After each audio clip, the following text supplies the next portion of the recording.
Good morning, guys. It's Sunday. It's a beautiful day. We got to go fly. Just heard that there was a gentleman over in Keene that's building a Bearhawk Patrol. We're going to go check it out.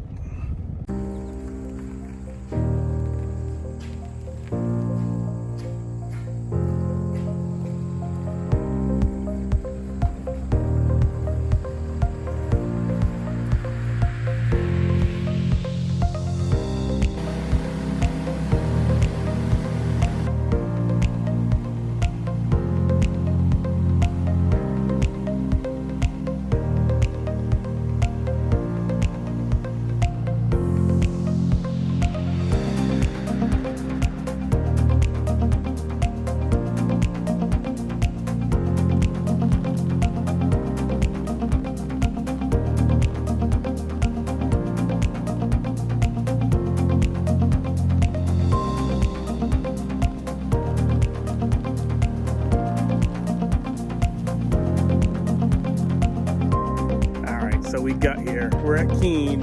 We're going to meet Carl Wilson and his Bearhawk Patrol. 25 years. Yeah. And I was lucky. I flew for a phenomenal con. I flew for Champion International, and so I got spoiled. But even this is even beyond that. I mean, it's, So what? The guy just likes airplanes, or it's a transportation? It's a transportation device, and it's, you know, the reason most of them do it is security. They've got security. They've got the safety. They fly their family. A lot of the guys like to know their pilots. Yeah. And so they want their own operation. They like having their airplane at their disposal when they want it. Right. Again, the security of it. They know what the They know airplane is. everything, right. They know everything about it. Perfect. The people that can afford those are I call them AAA type people. You know, and Right. it's terrible for them to climb into an airplane in something where they're not in control. So when you put those people in the back of the airplane, Right. they like to know as much as they can, and they like to, you know, trust the people because they're used to being in control. Right. And now they're just They're in somebody else's hands. Yep. Interesting. And I don't like riding in the back of the airplanes. You know, nobody does when somebody else is flying. You don't like when somebody else is flying. No, I'm sorry. No, I got to be in the front. Yeah. So some good friends of mine are. They're both pilots. Guy flies for down the C-130s down to Antarctica and up to Greenland. Oh, wow. The other was a CFI and corporate pilot. Now she's with FAA. They both have their own airplanes because they're going to fight about who's flying. yeah, exactly right. It's perfect. It's like, yeah, you take yours, I'll see you there. Yeah, I have friends of mine, husband and wife. She's a captain for a major airline, and as a matter of fact, John and I fly together on this thing. They never get in an airplane together themselves. They fly their own. So, but anyway. Well, so tell me, Bearhawk Patrol. Yeah. What? Obviously, you chose it for some reason. I bought, when I saw the Bearhawk come out, the original four-place come out, I was interested in that and looked at it, but I don't need a four-place airplane. I like to fly by myself. Yep. Usually, I am by myself. I hate people. Yeah. And It's funny you mention that. Yeah. and so I looked at that, and you know, life takes you all different ways. You never know what's going to happen. And then when it came out with the Bearhawk Patrol, and I saw the plans, I sent for the plans. So back in the early 2000s, I sent for the plans. I studied the plans. Thinking that you might plan build, or you're always going to. I would have somebody weld the fuselage. Right. Matter of fact, John, the guy I was just talking about, he and I started building the pits back in the 80s, the mid 80s, and we built the wings from scratch. We bought a fuselage that had already actually flown. Yeah. Unfortunately, financial in life, and we never finished it. And somebody else wanted it from us. There's a lot of airplanes like that. But I'm actually surprised at how many people buy plans with the expectation that they are actually going to complete it. Yeah. Because unless they have done one before, it's a big undertaking. It's a monumental task to take a set of plans and say, okay, I'm going to build each little piece of this. Right. And halfway through, I'm not going to get, dragged down and say, oh, I'll do it tomorrow. probably comes next year, and it's hard to keep the juices flowing. And I'm the type of guy, when I was younger, I liked to fly more than I like to build, although I love to tinker with airplanes and work on airplanes. Yep. Airplanes and sailboats, I could work on all day. But I liked to fly more when I was younger. Now, I've got so much flying time and everything else. Matter of fact, if I didn't have a flying airplane, I would have to have a flying airplane before I had a kit. Right. I've got the Stearman, which in New Hampshire is a stupid airplane to own. It's a perfect airplane. I love it, but you can only use it 4 or 5 months out of the year at best up here. Well, either that or you really bundle up. Well, when I was younger, I flew a Stearman in college and stuff, and I flew up and I'd fly anything, and it could be, I flew a Pete and Paul one time in February, and it was like -8, you know, and you go because you want to fly. Sure. Now, if the temperature's not my age, we're not going. Yeah, it makes sense. But which is why I needed this for up here. And I love float flying. I had the chance to fly after my first corporate career. I flew for Shoreline Aviation and we flew out of 23rd Street into Caravans. And I also got to fly a Beaver on amphib floats and a Super Cub on amphib floats, Cub crafters. You've got a lot of experience in the back there. So the Caravan, was that the island, or whatever, what do they call it? The whale tours thing? No, that was, Whale was just one airplane. The gentleman I worked for, John Kelly, owned Shoreline, and when I was there, they had 7 or 8 Caravans on floats flying back and forth. And in the wintertime, I would live on a sailboat in the islands and fly the Caravan in the islands. So it was. Should I tell you I hate you now or later? It was incredible job. It was an incredible job. So when I looked at the end of my life and where I was and my several divorces and everything else, and my bank account, and I went, I got to go back to corporate to make a living. It would be nice living on the sailboat, but so that job, I fell into that job, which was just a wonderful job. Nice. And it affords me time, lots of time, and the money to buy the Stearman. And the gentleman I used to fly the Beaver for on the amphib floats was selling his Stearman due to health problems and offered it at a great price. That's a Kimball rebuild. That's a beautiful, absolutely beautiful ground up restoration by the Kimballs. So I looked into that, and I bought a Citabria. And because I missed the fault flying so bad, so I bought a 7 GCB from a guy up in Maine, and it came with a set of straight Edos, and so I worked on those, got those hammered out and re-riveted and put in all the things, and finally I bought the airplane in February, and I put bush wheels on it and big tail wheel on it and flying it wherever I could, get into and meet guys, and so then. About the middle of July, I got back from a trip to Europe, and the floats were ready, and I flew up to Murray Builds because I knew Murray and I knew Matt up there. I flew up there and had set my floats up ahead, and Matt checked me because I had never put those floats on the Citabria before. So he helped me with the rigging. We got it all squared away, and the next day I had a floatplane. And beautiful. And the one thing I can tell you about Murray Builds plane, Murray's phenomenal. The people up there are phenomenal. But their hose, their fuel hose, is longer than the dock. I was dragging the hose down in the morning looking at this beautiful airplane, this beautiful Citabria on floats for the first time, and I'm going to go fly it. And I had it all packed. I was headed up to Lake Richardson and the campgrounds up there and going to camp for the weekend. And I'm dragging the hose down and I'm looking at the airplane and right off the dock.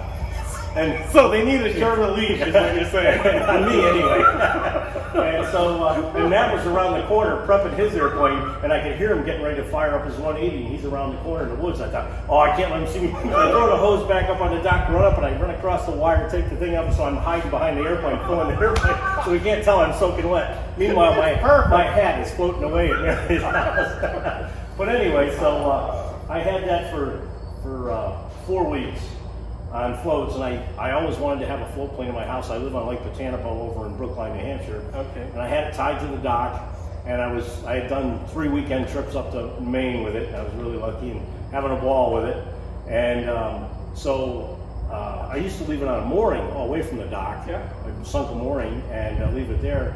And I pulled it around on Saturday morning. I was going to go up and meet a friend up in Maine, Dave Brigham, who's got a camp up on Lake Ottawa up there.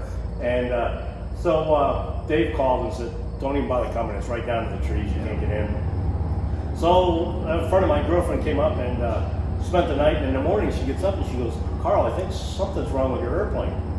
And I look out there and it's like this. A tree had fell on it. Really? And I crushed it. The only While tree, while I was sitting in the dock, the only tree that fell in New Hampshire that night. On my airplane, and crushed the airplane. And so I took a picture of it real quick, and after the cussing and the hat throwing, Right. And sent it to Dave and said, Dave, I'm going to be a little late. You know, it was a joke. And Dave thought I'd taken a picture off the internet or something like that. He said, just get your butt up here. Right. You know, quit clowning around. No, I really? said, no, really. It's not working out so good. So anyway, I ended up giving that one to the insurance company. They sold that one off.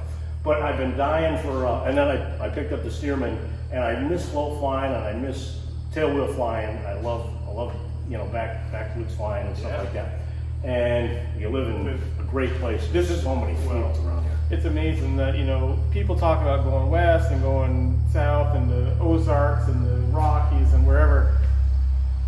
I think a lot of people don't realize what resource we have.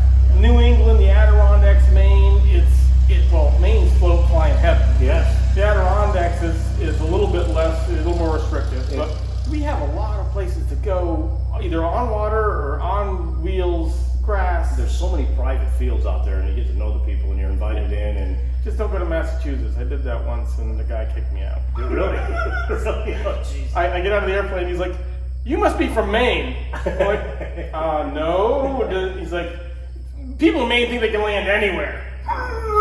Those people are so happy to see. Float flying was what you wanted to do, or one of the concerns. Yes. So how did you go from having the plans to this is the airplane, definitely buy? You know, it's one of those things that you kind of wake up. It was Thanksgiving last year, and the Stearman wasn't not flying the Stearman anymore. It's too cold. Too cold. And my buddies are out flying, and I want to go. And I'm looking at my lake, and you know, it hasn't frozen over yet. And you know, and I looked over, and there on the shelf sits the Bearhawk planes, which I hadn't looked at in 10, 15 years probably, you know, since I got them and studied them intensely when I first got them. Yeah. And I'd seen, one of the first times that they'd gone to Sun and Fun, I had seen one of the kits down there. Okay. So I knew, you know, the quality of the kit was impressed me. So anyway, I started looking at that, and I called a friend of mine to see if he wanted to do a partnership, and he said yeah, and then no, and then yeah, and then I got to check with my wife. No, you haven't even checked with your wife yet. So We can see where this is going. so I said I'm just doing it myself. Yep. And so I called. I figured the lead time would be 6-7 months to get a kit. Right.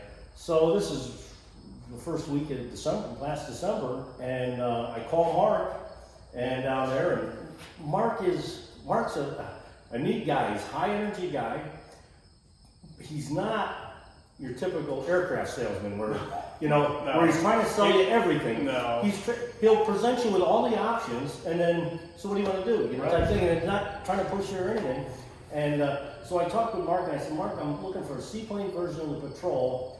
What's the lead time on the kit? And he says, I've got a fuselage and a hangar. I go, I can send it right to you. I go, wait a minute, this is too good to be true. So I said, okay. I said, can I just buy because I'm waiting for some money, can I buy the fuselage now? Because I just figured I had 6 months, at least, maybe a year to get a kit, you know? And he said, yeah. He says, you can buy the fuselage now and some wings when you're ready for them. So I wired him the money. Perfect. And he even went out of his way. He said, look, he says, I got shipments going here and here. He says, but I have the new companion. They were selling their first companion kit to Greg down in Crow Island. Crow Island, sure. And so he says, they got a kit coming up. He says, he can save you money on the delivery. And he'll save Greg money on the delivery. So he puts it on with his driver, Mike. Yep. And I think January 5th, I got the kit. And of course, it was cold, and I don't have I didn't have a hanger. The last minute, everybody had all these hangers. All of a sudden, I couldn't find a hanger. Really? So I got the Stearman stuffed into the corners, you know, as much as you can in a T-hanger. And I'm building this in the back, and I got stuff everywhere. So I was kind of limited, and but going through it took me probably 2 days to go through the inventory of the kit. Mm-hmm. Mark is so helpful, isn't funny, and I swear I don't know if the guy sleeps, and because you can call him anytime, or email him, he'll get back to you in 10 or 15 minutes usually. That's awesome. It's always the same day. He's always got options. He'll never, I asked him, because I'm going to do this in Oratex, and I've never done Oratex, and I know he had. He does not, like I say, he does not push one thing over the other. He presents you with all the What's pros and the cons. The pros and the cons, Yeah, and lets you make the decision, and whether you're going to make the perfect grand show airplane, or whether you're going to make a utility a flyer. Yep. You know, Mark's not about that and everything else, and he'll, even if he hasn't heard from you in a while, he'll call you. Yeah. How's things going? You still working airplane? and if I don't call Aircraft Spruce or send an order at the end of the day, they call me. Carl, you okay? Yeah. But Mark hooked me up with Wix, who had a kit, a hardware kit. I called Wix. The deal they gave me was fantastic. I couldn't, when I priced it out. And that's a hardware kit for the entire airplane, for the entire build. Yes. Yep. Yeah. And they put that all together for me, shipped that out, and the kit showed up actually a few days before the airplane did. So that was really, wow. And this is all over the holidays. Yeah. It's happened. It's around Christmas and New Year's, and COVID hadn't hit yet, thank God. And, yes. But so I was, busy cranking away, and the first thing you do is, you put the shock struts together, and so that's exciting because you get a piece. You get something that's complete. Yes, it works. And so, and I'm starting planning, I'm drawing out panels, and you're on the internet looking at everybody else's now. Right. And because this literally, all of a sudden from nothing to having a kit in the yard. We're actually going to do something now. Yeah. And I do have, thank God, I mean, this was a perfect year for it. With all the time I had off from flying, Oh, sure. I would have gone insane without a project. Yeah, I would have taken the steerman apart. so just to put it back together. Just to keep me from going on. So, but as I go through this, I've been so pleased. I mean, with all the welding and everything here, first of all, I've had welders come in here and look at this and they go, wow. And the clusters up here, they look at they go right to the main clusters, and they're impressed with the welding. And everything's jigged up well, because when I go to put the gear on, all the bolt holes line up. There's no slides right in place. I couldn't, you remount the paint, sure, and then they slide right into place. Everything is fit. The bolts that they put together in the bolt kit. Mm-hmm. Yeah, I've got a ton of aviation hardware anyway. But yeah, I have, everything goes together well. The one thing, it's not a Van's instruction booklet. Yep. Okay. Where speaking of that, I mean, you started the pits, but you haven't built anything from scratch. I have never built anything from scratch. I've helped other people build. And the Vans obviously is kind of like the cream of the crop, because there's 8 million of them flying, and everybody knows how to do everything. Right. There's a ton, and there's people out there making. You got Tom down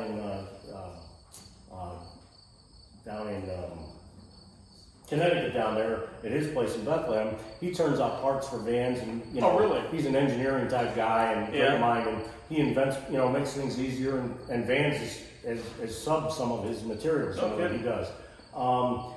I've got friends. There's an RV-8 being built. Well, he's waiting for his kit. That showed up. There's an RV-12 on the backside of this T hangar. There's another RV-12 across the hangar from him. Let's face it, I fly to the Galesburg, and I should be in Galesburg this week, but with COVID for the Stearman convention. But as you fly around the country, there's a lot of empty airports, and usually if you find a busy airport, there's at least 3 or 4 Vans guys there. No kidding. And as you get to more towards the North Country, we get more into the Super Cubs and the backwoods airplanes, but a lot of those are based in grass strips or backyards and stuff. Just a little shift in how our mission statement. Right, exactly. So it's, but the instructions leave, they're kind of, there's a forum out there with great help on it. Yep. And Mark jumps in, and like I say, you can call Mark anytime. There's a number of people out there that have built these. There's, I might get his name wrong, Silvernail up in... yes, Mike Silvernail. Yes. Yep. He's a great wealth of information, and he doesn't get on the forum much, and I've even heard him say, I don't get on the forum much. He said, but call me anytime. Oh, so you've talked to him pretty Yes. bit. And now they've just started these monthly webinars where we had a meeting. They did the first one because we didn't go to Oshkosh this year. Okay. We didn't go to Oshkosh. Yeah. So they had that one, and everybody said, hey, can we do this every month? Excellent. And I believe it was Jared, one of the prime guys behind behind the forum. Yeah, I think he's in North Carolina. Yes. And he handles the gear, the clothing, and has some other aspects. Yep. And so they keep that going, and that's going to really help. It's just fun to tune in and hear other guys. Last month. What did you do? How did that work? Yes, exactly.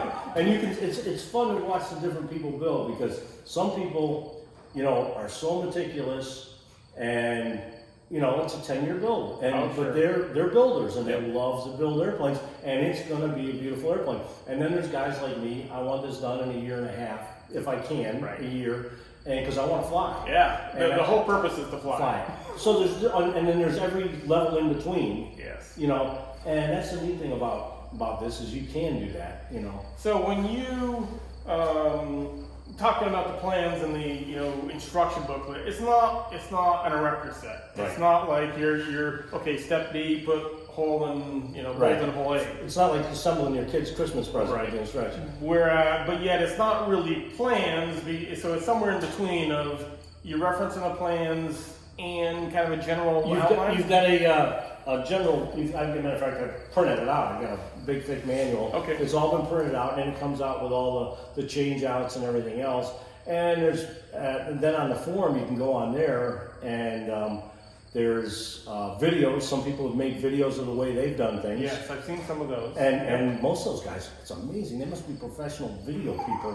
Some of the videos I go, I couldn't video my kid's The birthday problem party. with video is that you'll spend more time editing and compiling the video than you will just doing it. Yeah, I know. Well, I've taken videos, tons of GoPro pictures in the Stearman flying across country. I sit down and look at it. Yeah, we're gonna So do that on the way. I got all these little chips sitting around the house with great pictures, but it's never going to get edited. And there's a guy, two guys out of Canada have put together two great videos.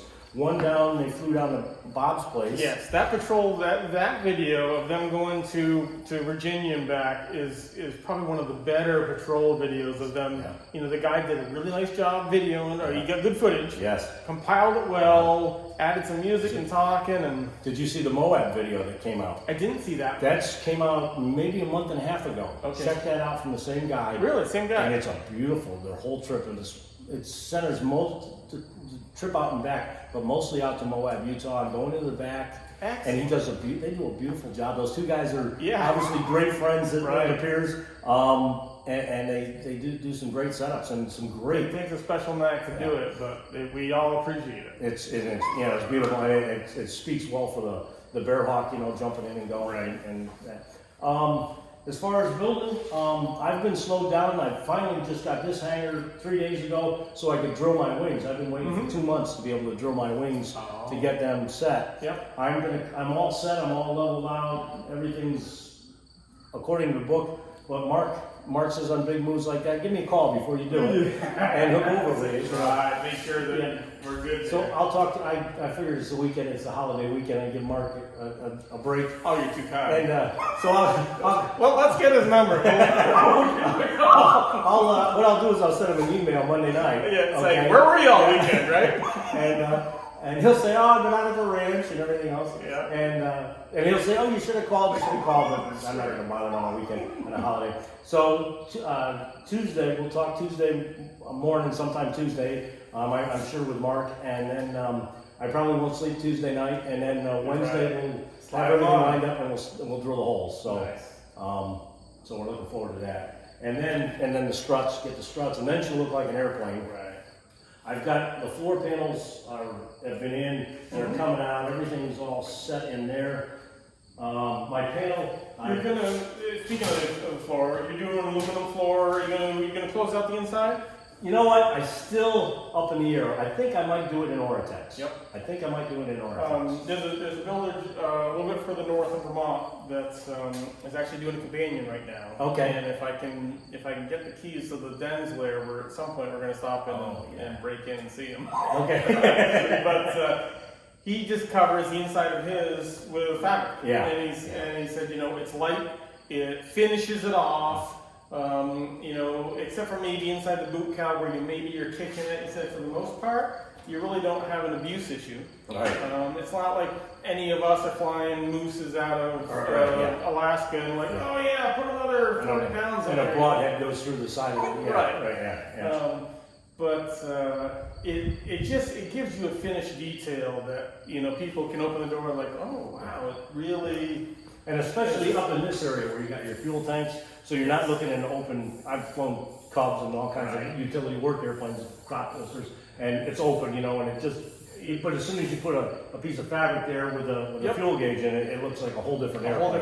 And it cuts down the noise and everything. Well, that's one of my issues with just purely aluminum is that it's a base drum, it's a resonant. So what I'm doing is, as you can see, I made this custom-made, highly intricate carbon fiber panel.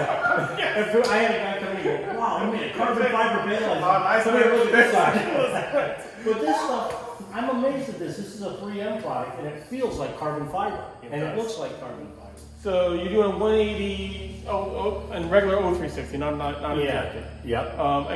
Is it a Bob engine or is it a? You know what I'm going to do, and I've always wanted to do this because I've worked in many airplane shops, and I want to get my full A&P anyway. You're gonna put your engine together. Yeah, and what I'm going to do is I'm going to go to Superior. As soon as they open the school back up, go to Superior, go to their school down there, assemble the engine in Superior, run it in their thing, and then ship it home. Are they one of there's a company out there, I don't know if it's Superior or somebody else, that does a full, I'm sure you pay for it, but they'll do the break-in on the stand. Yes, yep. So that when you get it, it's not like, full throttle for 10 hours. Which is tough when you got a brand new airplane, you got to do the fly-offs. I got a brand new airplane and I'm going to just hammer it. I'm even thinking about, in the olden days, years ago, there were 360s hanging around airports, Sure. You could put on, borrow from somebody. Now, general aviation's changed, you can't get them as easy.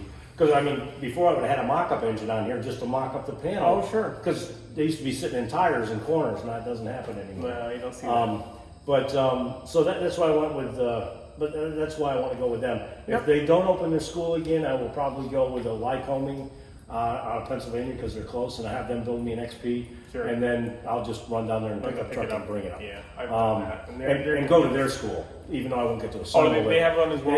They have a regular Lycoming school that they offer for their maintenance people and everything else. Because I've done, all the timings and all that stuff, but I've never, and I've had changed cylinders, but I've never really built one out. Right. And I always wanted to do it. So yeah, so that's why I want to do that and make it the whole project. Perfect. So and another thing with the experimental, I can put the Zen Air floats on there. I was going to ask you what you're going to do for floats. Have you compared those to everything else? Or I'm trying to. Price-wise, yeah. There's the bang of the buck stops somewhere. And you look at, and I've flown whip lines I flew whips on the Beaver. I've flown obviously whips on the Caravan, the big whips too. They're out there. There's other great floats out there. And you're thinking straight floats? I'm thinking, you know what? I was thinking straight floats, and I was thinking just grabbing a set of. I wish I had kept my Edo 2000s from the other airplane. Right. But they were gone, so that's what I was going to look for. A pair sitting in a field and rebuild those. But now that it's gone experimental, and I talked with Michael up in Sherbrooke, Canada, who's building one of these from scratch. Okay. And I've been going back and forth. He bought spar kit from Mark. Yep. But he builds the Zen Air floats for the factory for people. He builds them. So, as a matter of fact, he sends me pictures all the time. Okay. He doesn't speak English, and I don't speak French. So, I think his wife translates.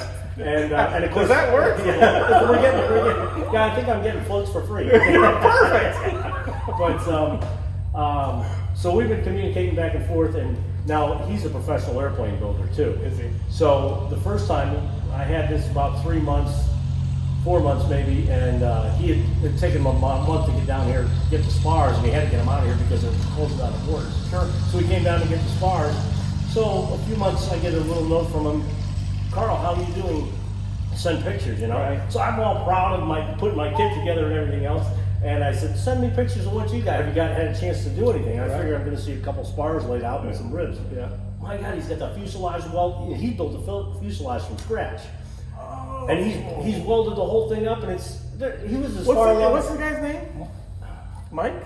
Michael, yeah. I think I've seen some pictures of yeah, I tacked this together, and like the very next day it was like I tacked the other side together, and I'm like, dude, you keep going at that rate, you're gonna be done. Well, not so anyway. About a month or so ago, not even, a few weeks ago, he sent me, hey, how's it going? And I've been stuck because I haven't been able to get the wings to the fuselage till this week. And I've been working on the panel, and I took some of the tail feathers at home and practiced with the Oratex. Okay. So I got the tail feathers at home. They were all rigged and everything else. So I took them off and started playing with the Oratex and stitching that and everything else at home. And the Lexian I'm using on the windows and stuff, I got those at home. I'm going to mount those with Sikaflex like you do in the RV8s. Sure. Instead of the rivets through the rivets that screws through. I'm doing that, so I'm learning how to do that. So anyway, I had that at home, so I'm taking pictures. Kind of proud, but I'm thinking, he's gonna have a built airplane. He's probably flying it off, And so he sends it back, and he's obviously done quite a bit. Yeah. And he says, well, I've been kind of busy. He's also building an RV10 and 2 sets of Zen Air floats all at the same time.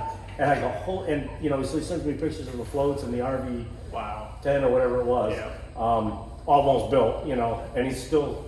So it's phenomenal. Nice. But he sent me good information on the Zen Air floats. Yep.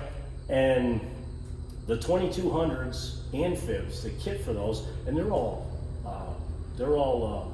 drilled and matter of fact, you can go up there. It's the same thing as an airplane. It's a full kit. So you're going to put it together. Yeah. And as a matter of fact, you can buy it. They fit it in a form and they Cleco it all together. You can go up there with your pickup truck and put them up on top of your thing or in your trailer, all Clecoed together, so you're not even form fitting. Yeah, that shows pictures on Zen Air, and so Michael had great things to say about him, and if he'll probably have that flying. So hopefully, the hydraulic, electric, what are they? I believe it's a electric hydraulic where the hydraulics are down in the float. I believe that's what it is. Power to it. Yeah. I'm interested. Not that I could ever do it, but there's a PK up in Lincoln.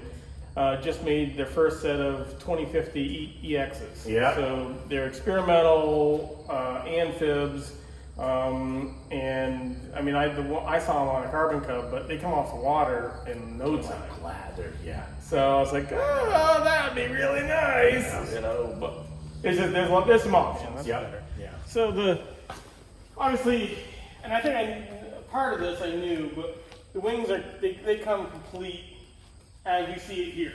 Yep. The only thing I've done so far, this is Cleco closed right now, but I finished putting in the hardware. You go around. There's a big sign on it that says checks the proper hardware and proper torques and everything. So I went around and checked the proper hardware and proper torques.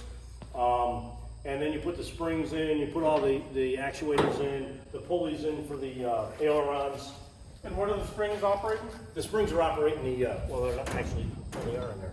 They operate the flaps, the return springs for the flaps. Return springs for the flaps. Yep. Okay. So you're putting that in, but the top skin is beautifully flush welded. Well, it's not welded, but it's riveted.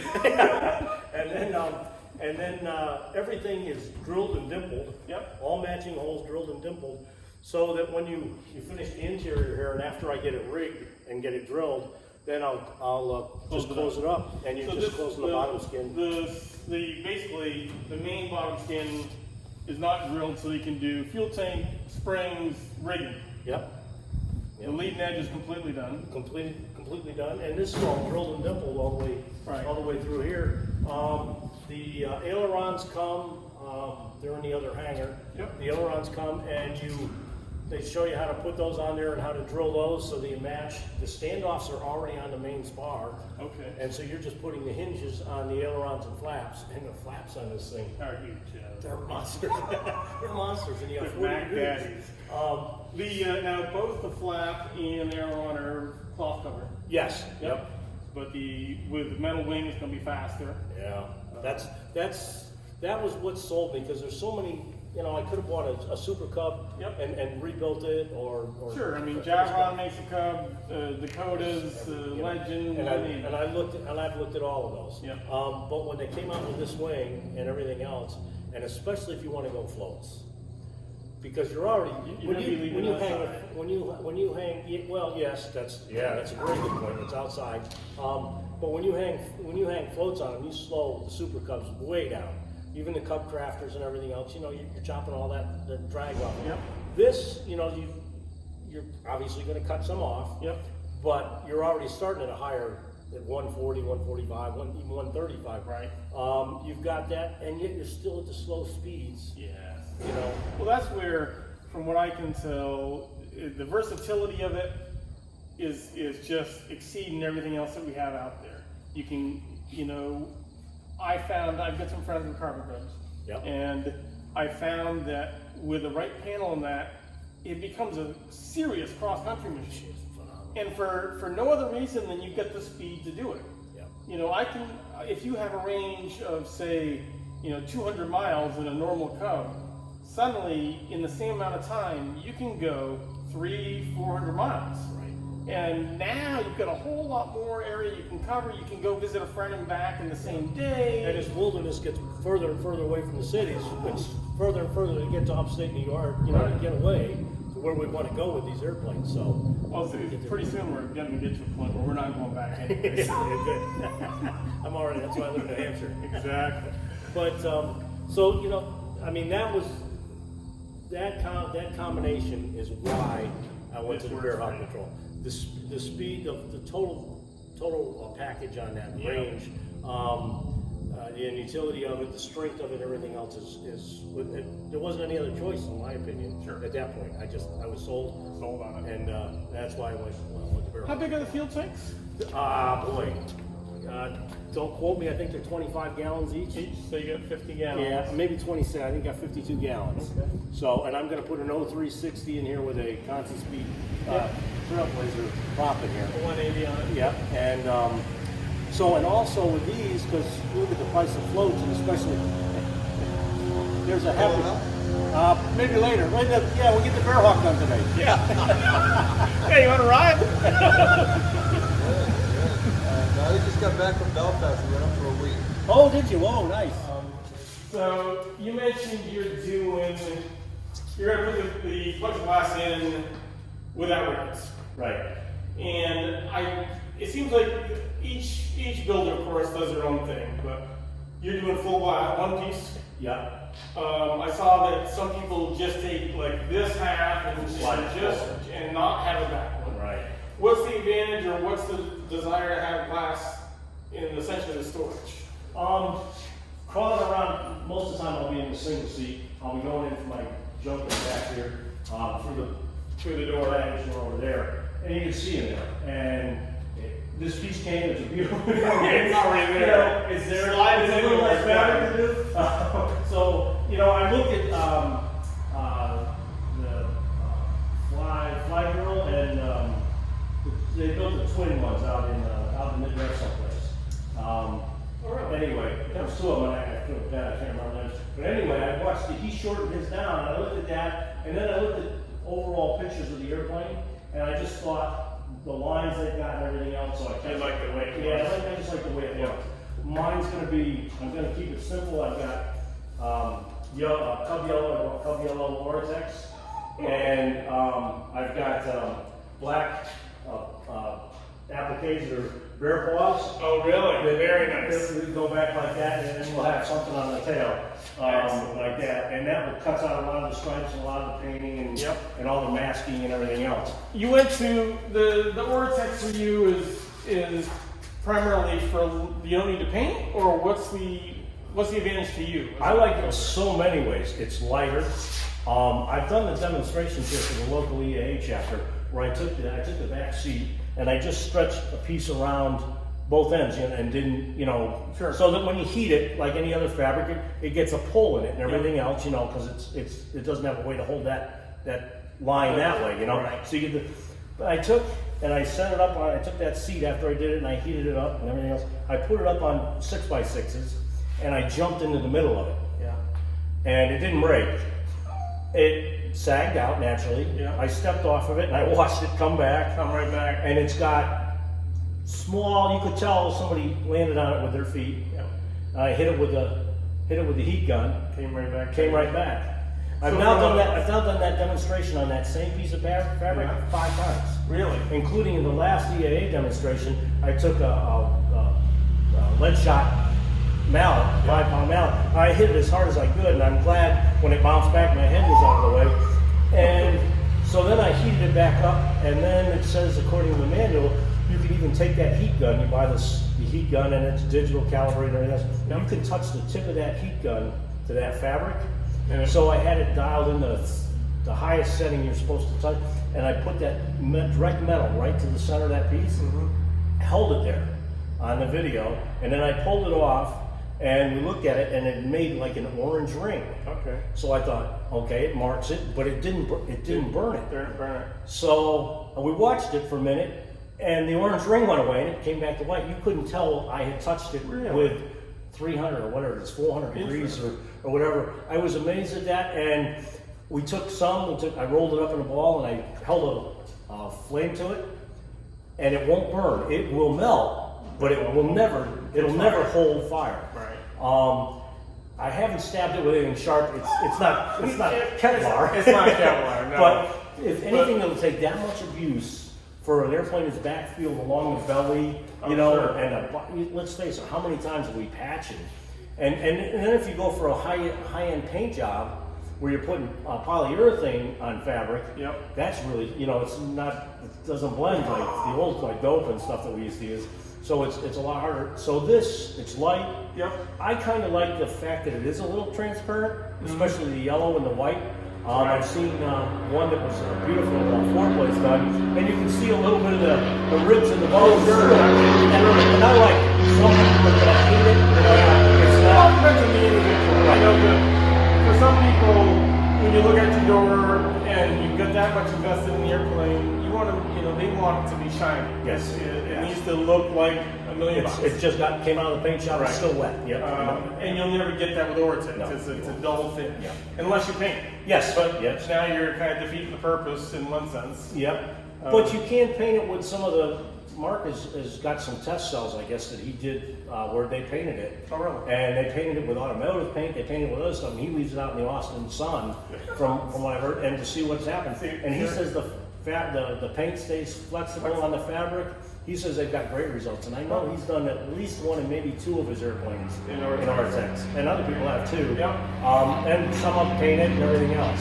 Speaking of weight and fabric, do you have any idea what you think you're going to end up with for an overall weight? Before you put your floats on. I am really, because I'm trying to keep this as absolutely light as possible. And with that avionics package, that's that weighs tire nothing. panel. Sure. Trailblazer, Hartsville Trailblazer prop on there. I'm hoping I'm right around 1,000 pounds. Nice. Which would be phenomenal. It's a 2,000-pound airplane. That's phenomenal. That is really good. In reality, if I keep it under 11, you know, then you'll be happy. Little things get, you know, they get added and they get in there.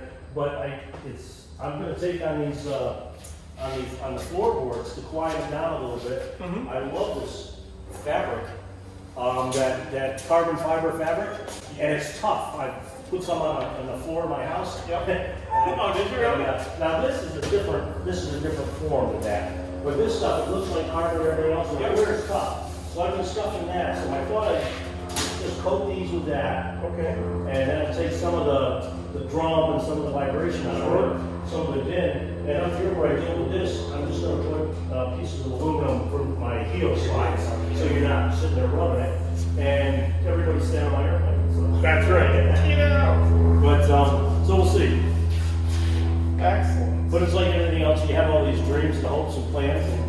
Standard patrol door? Yes, It is. it is. Yes. And so the only change you did the Seaplane kit, Right. Which includes Seaplane fins and second door. Yep. And I believe they use thicker wall tubing right around here. Right. I believe what they did Support that, sure. to give you extra support there. Very nice. And if anybody needs any extra aluminum fuel tubing, I've got lots of little short pieces. Lots of little short pieces. So you can just put it in the stretcher. But anyway. Are all these are aluminum? These are all aluminum. The stringers are all aluminum. So you have no wood pieces at all? No. Yeah. Excellent. And standard tail wheel. I bought the Bush, this is the Bush size tail wheel. Okay. And I bought that from the gentleman down there in North Carolina. Oh, this is the fellow that builds John or something, is it? I can't remember. Great guy. Talked to him on the phone and when do you want to check? Well, let me finish it for you and I'll send it to you. Excellent. So it's that type.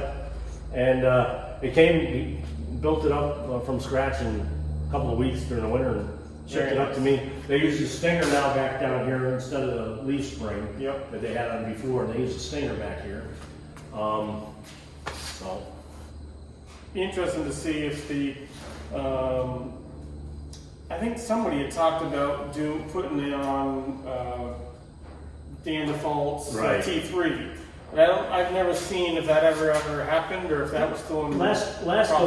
Last thing I saw was, as a matter of fact, I think on the last web thing we did, somebody talked about that, and I think they're getting really close, or somebody's actually planning on doing it.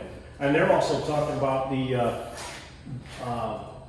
Mark released at the last webinar that they're going to start milling the spars. They're setting that up, especially I think. Don't quote me on this, but I think for the initially for the fireplace, that new Bearhawk 5. Mark said it costs more to do it, but it's less man hours, and they think they might be able to get off the gross weights or something like that. But they'll have milled spars instead of the built-up spars. Right. So that might be coming. So, I know everybody's going to those. Is there anything that you're cutting and fitting to this fuselage, or how much of it is assembly versus, fabrication? The majority of it is assembly. The aluminum, the boot cowl, I've got all my panels pre-formed over there, nut plates on them and everything else, building the different fillets and so forth. Oh, sure. Around the things. Around the gear on the bottom piece, it goes, that's a side piece, side panel, and I think there's over 400 nut plates in the. You're gonna spend a few minutes just putting the nut plates on. Oh yeah, you get really good at them. Yes. And then the bottom piece to get around the gear, because your gear is moving, your struts are moving, certainly, and figuring all that out. And what I did is I cut a large access hole to get into my gasolator, and so I can service the gasolator. Perfect. But then I left a small hole so I can do the fuel sump through it. Okay. Without having to take all the that back panel, the back plate's not in there. And none of the rest of the belly is metal at all. It's all fabric on the rest of it. It's all fabric from the end of the boot cowl back. And Mark sends you, the kit comes with sheet metal that is close in size and close in shape.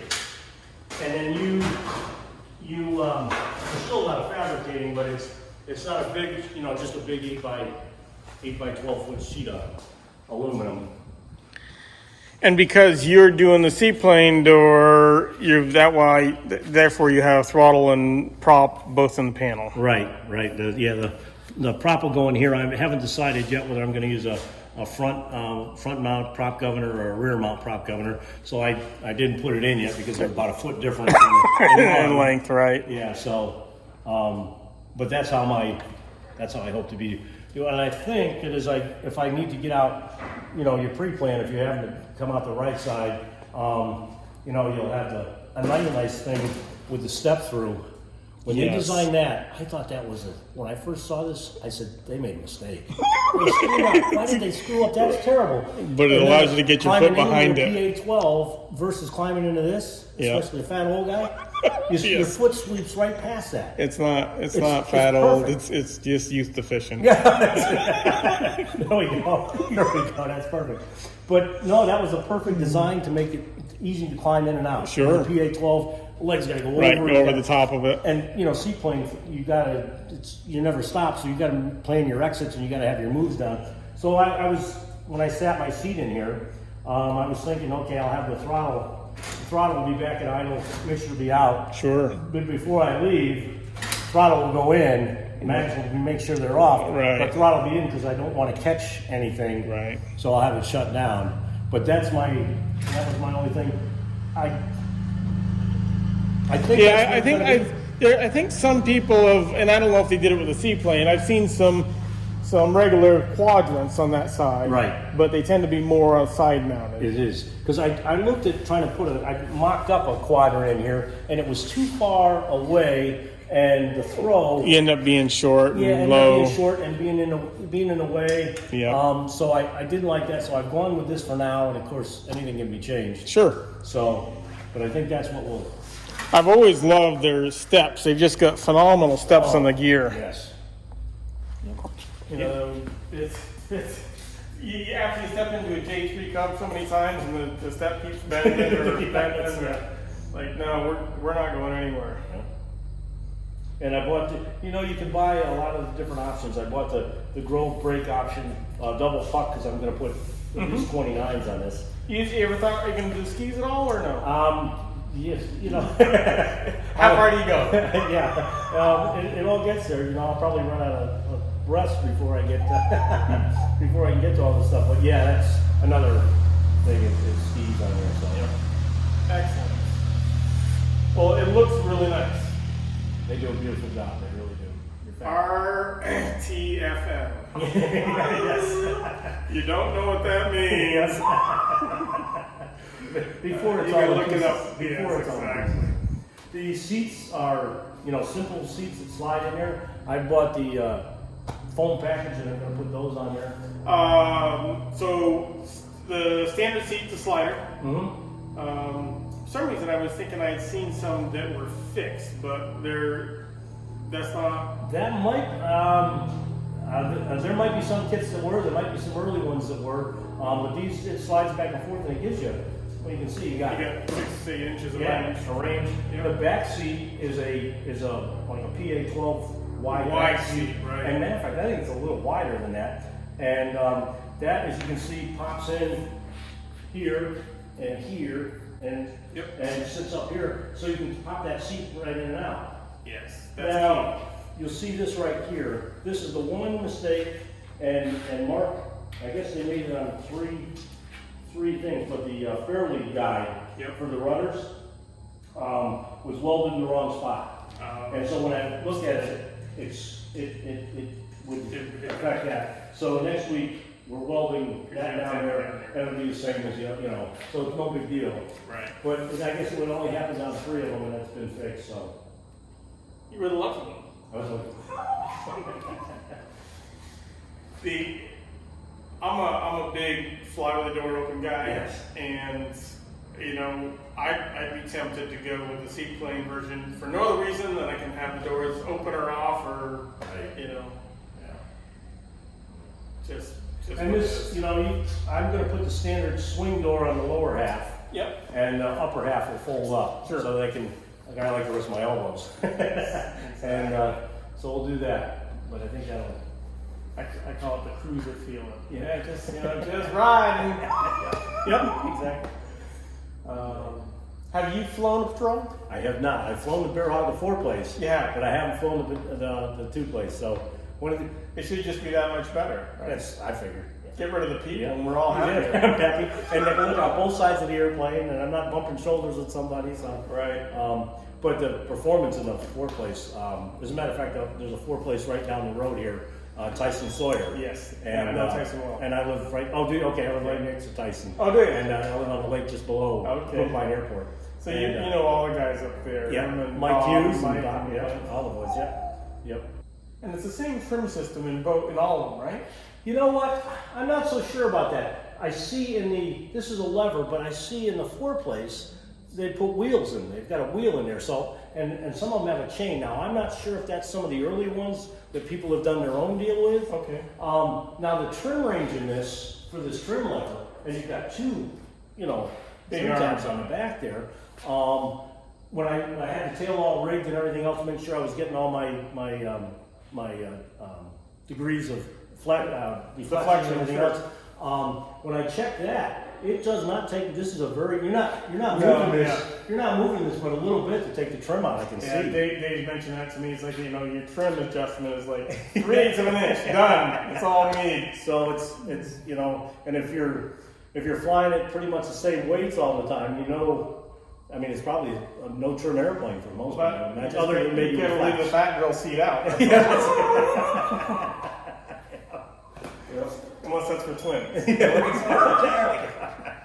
Of course, you always think you know quite a bit. I've learned stuff that I didn't even know I didn't know. and I have more fun with it, and I get to dive into stuff deeper and deeper and have more fun, and especially like the sheet metal. I was scared of that, and the electrics, scared of the electrics. Sure. And then once I get playing with it, then I get so I actually love it. And then try to get fancy, and Yes. you know, so it's I've learned a lot about myself, and I'm learning a lot about airplanes more than I thought I knew. So here's the big question. Yeah. What's your expected finish date? I want it to be done by July 1st next year, whether I get the inspections done and everything else, but that's what I want.